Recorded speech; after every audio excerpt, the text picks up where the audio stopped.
शिंदे सरकार का अखबारों में एक विज्ञापन प्रकाशित हुआ है जिस पर पीएम नरेंद्र मोदी और सीएम एकनाथ शिंदे का फोटो, लेकिन बाल ठाकरे का फोटो नहीं है। इस पर ठाकरे गुट ने शिंदे को घेर लिया। वहीं अब सामना में संपादकीय प्रकाशित हुआ है जिसमें इस विज्ञापन के जरिए महाराष्ट्र सरकार में फूट पड़ने का दावा किया गया है।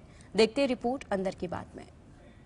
महाराष्ट्र में सरकार के विज्ञापन को लेकर राजनीति तेज हो गई है। इसी विज्ञापन को लेकर अब सामना ने अपने संपादकीय में शिंदे सरकार को घेर लिया है। उसमें लिखा कि जो बाला साहब का नहीं हुआ वो मोदी का क्या होगा। दरअसल शिंदे सरकार का एक विज्ञापन अखबारों में प्रकाशित हुआ है जिसमें लिखा है, राष्ट्र में मोदी, महाराष्ट्र में शिंदे सरकार।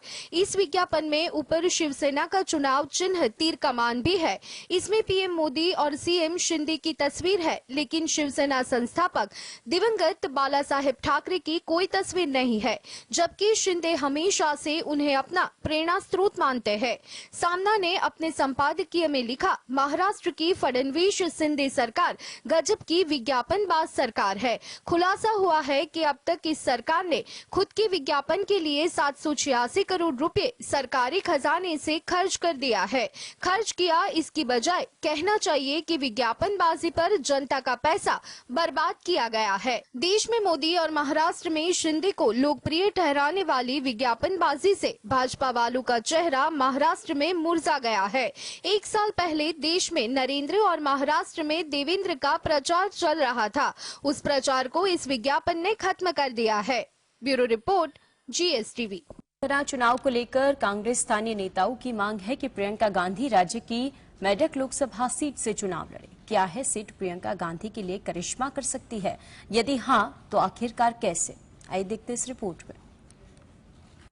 तेलंगाना में इस साल के अंत में होने वाले विधानसभा चुनाव से पहले प्रियंका को तेलंगाना की मेडक लोकसभा सीट से कांग्रेस उम्मीदवार बनाने की मांग तेज हो गई है। कांग्रेस नेताओं का मानना है कि अगर प्रियंका को मेडक सीट से उम्मीदवार बनाया जाता है तो विधानसभा चुनाव में कांग्रेस की जीतने की संभावना बढ़ जाएगी।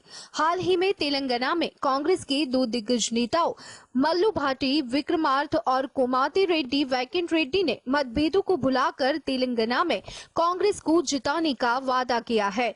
दोनों नेताओं ने प्रियंका को तेलंगाना से लोकसभा चुनाव लड़ने का ऑफर दिया है।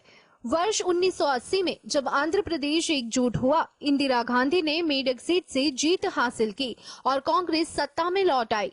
इसलिए कांग्रेस नेता मेडक सीट को कांग्रेस के लिए लकी मानते हैं। केसीआर की पार्टी पिछले 4 कार्यकाल से इस सीट से जीतती आ रही है, लेकिन विक्रमार्थ और रेड्डी ने प्रियंका को इस सीट से जिताने का आश्वासन दिया है। Bureau report, GSTV। तमिलनाडु में एनडीए गठबंधन के बीच रिश्तों में खटास नजर आ रही है। बीजेपी चीफ अन्नामलाई के जयललिता को लेकर दिए गए बयान के बाद AIADMK ने उन्हें गठबंधन धर्म याद दिलाया, तो बीजेपी ने इस पर आखिरकार क्या पलटवार किया? देखते हैं खास रिपोर्ट अंदर की बात। पश्चिम बंगाल भर्ती घोटाले में ममता सरकार के मंत्रियों को जेल भेजने के बाद अब ईडी ने तमिलनाडु के बिजली मंत्री वी सेंथिल बालाजी को गिरफ्तार कर लिया है। बालाजी को भर्ती घोटाले से जुड़े एक कथित मनी लॉन्ड्रिंग मामले में भी गिरफ्तार किया गया है। गिरफ्तारी के बाद सेंथिल बालाजी की तबीयत बिगड़ी और उन्हें अस्पताल में भर्ती कराया गया। दिलचस्प बात यह है कि घोटाला तब हुआ जब सेंथिल बालाजी 2011 से 2016 तक भाजपा के सहयोगी अन्ना द्रमुक सरकार में परिवहन मंत्री थे। बाद में बालाजी DMK में शामिल हो गए। चर्चा है कि भाजपा ने इस घोटाले में अन्ना द्रमुक को गिरफ्तार कर परोक्ष रूप से डराया है। सूत्रों का कहना है कि भाजपा सरकार ने अन्ना द्रमुक को परोक्ष रूप से संकेत दिया है कि अगर कोई साजिश रची तो उनके शीर्ष नेता को भी इस घोटाले में जेल हो सकती है। अन्ना द्रमुक द्वारा भाजपा के प्रदेश अध्यक्ष अन्नामलाई के खिलाफ हथियार उठाने के जवाब में ये कार्रवाई की गई है। Bureau report, GSTV।